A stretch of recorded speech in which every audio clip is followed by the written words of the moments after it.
As the African Transformation Movement, we note the announcement by the president of the country, but we are truly disturbed by it. What disturbs us the most about this particular announcement is that its long-term strategy is to truly do two things. One, devalue Eskom.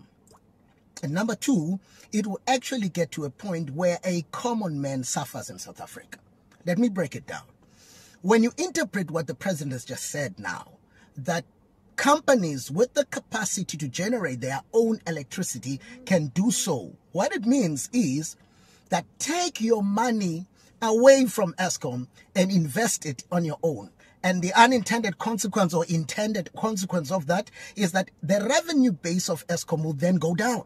And when it goes down, it will then lead to a point when the price of generation does not meet the demand that is out there, or the price of generation is higher than the income of Eskom. And that will then deliver us to the next point where Eskom has to increase the tariff. In increasing the tariff, a common man in South Africa finds himself languishing in the outskirts of participation, where they are not able to procure the service because Eskom is now being plunged to a state of paralysis where Eskom, even though it is generating the generating electricity, but the income of Eskom does not speak to what it spends as it generates electricity.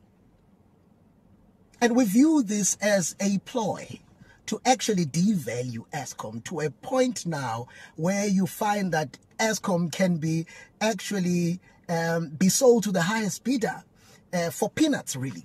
Because by the time Eskom gets to a point where its value has dropped, Eskom wouldn't have been able to generate the kind of income as required.